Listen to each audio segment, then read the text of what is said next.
Takie prezenty to rzadko się otrzymuje, a ja go otrzymałem akurat w Wigilię Zesłania Ducha Świętego.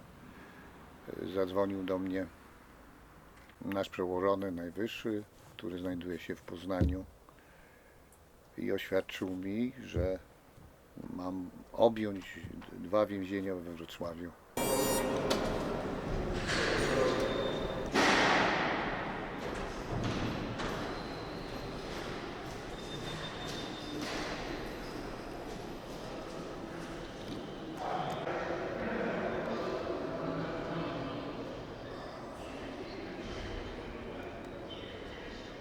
Dotarło do mnie, w jakie środowisko idę, ponieważ przez 23 lata byłem misjonarzem ludowym. Bez problemu, wszyscy bijący brawo, mówiący jak jesteś kochany, fajny, fantastyczny.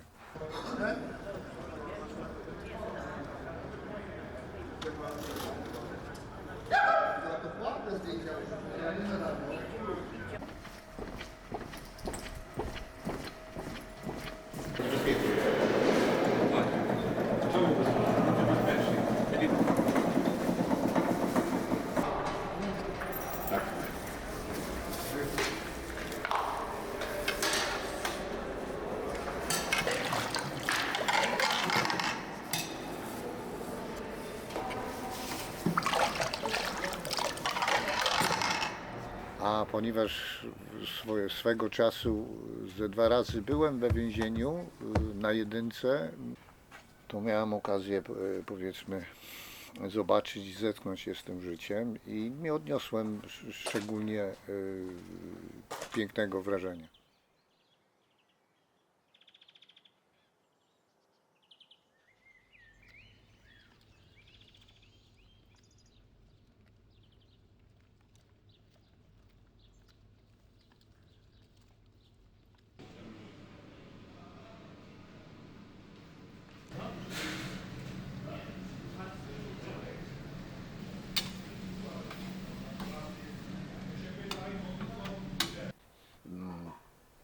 To takie czytanie człowieka groźne z jednej strony, a z drugiej strony olbrzymia gdzieś w oczach tęsknota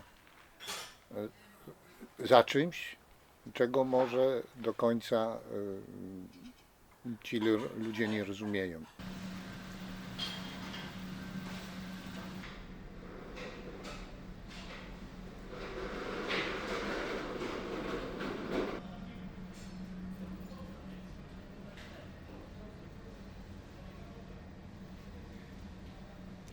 Dzisiaj gotuję barszcz ukraiński.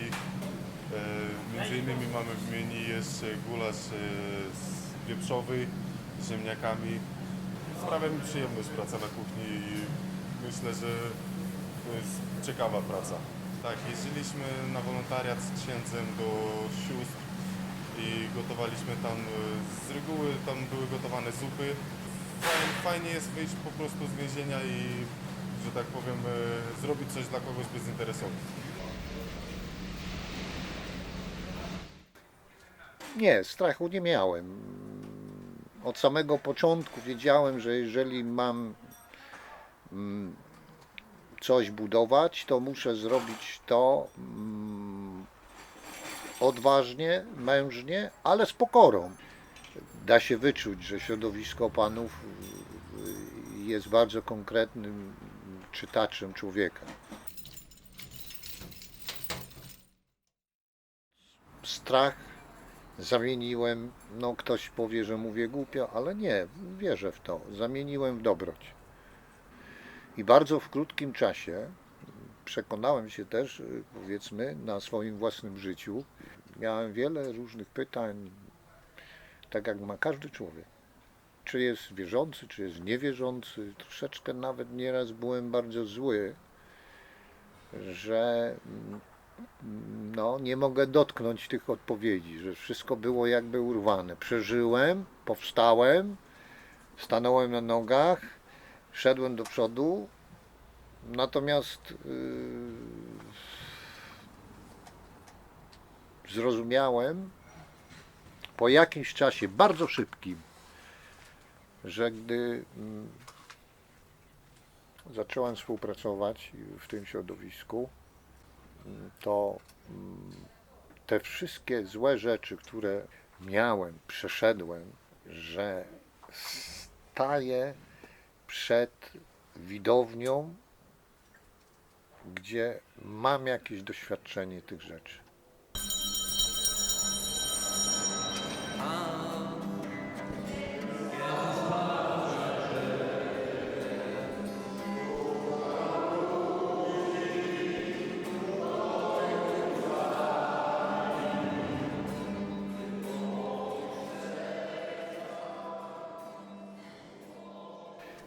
Rozmawiając, nie mówię sloganu, tylko mówię to, co płynie, powiedzmy, z tego, co mnie kształtowało też. Że niejednokrotnie jako człowiek pewno płakałem, niejednokrotnie miałem gniew, niejednokrotnie miałem uczucia odrzucenia, niejednokrotnie miałem uczucia negatywne wobec siebie. Przechodziłem to i dopiero zobaczyłem, że jakbym był tak przygotowywany do tego, żeby być w tym miejscu. Zawsze, gdy idę z jakimiś propozycjami, powiedzmy, do świata, to otwarcie o tym mówię, że to są normalni ludzie, którzy potrzebują odnowienia relacji. Ja nie jestem od tego, żeby kogoś zmieniać. Nie nauczę ich wiary i w co wierzę, że nie nauczę ich wiary. Ale mówiąc im o wierze i o swojej wierze, przekonuję ich do swojego przyjęcia i pochłaniania, no właśnie, żeby mieć relację, która pomoże, powiedzmy, wychodzić z różnych rzeczy. Ale jestem ciągle zawsze przekonany, że to nie ja nawracam, tylko ja mam zrobić wszystko, żeby było jak najlepsze, w cudzysłowie, powietrze wokół, a resztę zostawiam opatrzności Bożej. Przyłożyć ucho do czyjegoś dramatu, nie udawać, ale pokazać mu, że go słucham. To samo w sobie, nawet pod względem ludzkim, czyni cuda i potrafi mieć wpływ na to, że ten człowiek zaczyna później przychodzić, zaczyna się później włączać w cały program resocjalizacyjny, bo powiedzmy my organizujemy te różne wyjazdy, spotkania, wychodzimy gdzieś na wolność.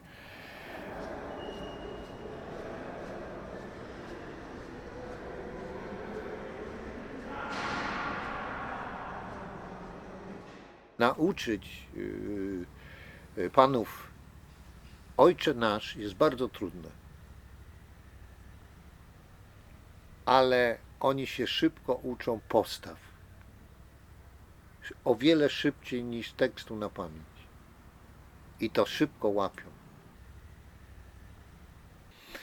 Powołanie jest bardzo szerokim zdaniem, ponieważ powołanie wyzwala w człowieku pasję, a pasja rodzi zaangażowanie, czyli człowieka ciągnie do tego.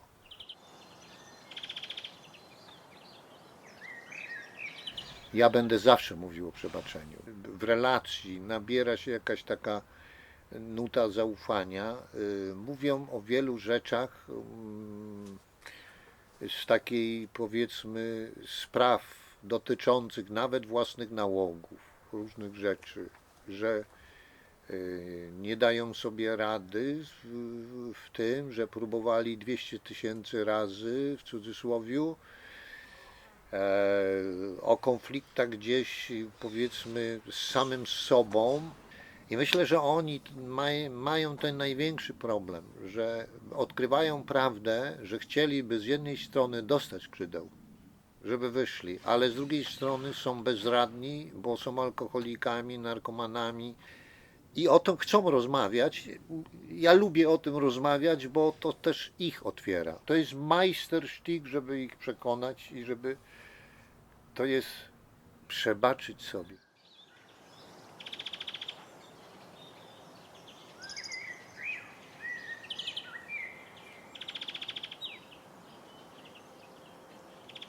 szukając teraz różnych sposobów dotarcia, powiedzmy, do tego, żeby coś się zmieniło i żeby był jakiś od wewnątrz tworzył się klimat, poszukiwałem różnych dróg. Stwierdziłem, że pójście tylko ścieżką religijną nie ma sensu, nie dlatego, żebym się zniechęcił, ale w realizmie często środowisko panów nie ma łączności z Kościołem przez wielanaście lat, czyli fundamenty teologiczno-moralne, to dla nich są tematy zupełnie nieznane, więc to nie ta droga. A my dobrze wiemy, że najbardziej takim sposobem jest to, że oni są okrojeni w człowieczeństwo, czyli budzenia przez różnego rodzaju takiej, powiedzmy, najpierw wiary w siebie, czyli nikt cię nie przekreśla i masz potężny potencjał do tego, żeby coś ze swoim życiem zrobić. Moje zaufanie zawsze 80% dla każdego człowieka. Jest to kredyt i wiesz, jak czujesz się potrzebny, to też inaczej postrzegasz siebie.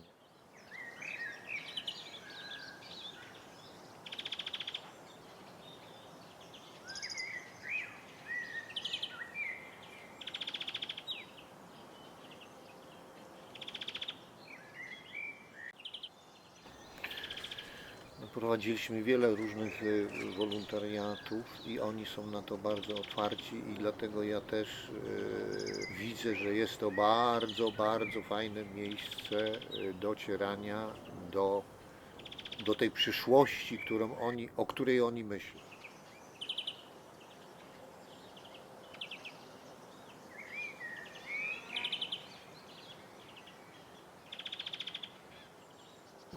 Pamiętam, jak żeśmy na którejś tam wolontariacie byliśmy i jeden z osadzonych właśnie powiedział takie piękne słowa, jakie to jest fajne robić coś dla drugiego człowieka, a nie widzieć go. Te pojedyncze zdania, ale bardzo prawdziwe, pomagają mi też naprawiać siebie. Czy biegnę w życiu, czy jednak uczę się słyszeć.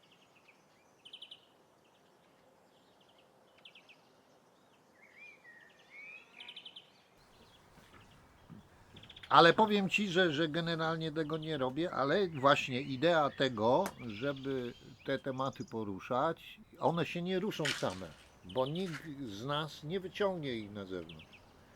Dlatego jak tą propozycję, powiedzmy, dawałeś tego, żeby to zrobić, żeby ten film, ja to czuję, że to jest takie też fantastyczne gdzieś tam dotarcie, pokazanie, bo dzisiaj tyle się źle mówi o różnych rzeczach, a pokazanie, że robią się dobre rzeczy, że fantastyczne rzeczy. Nie?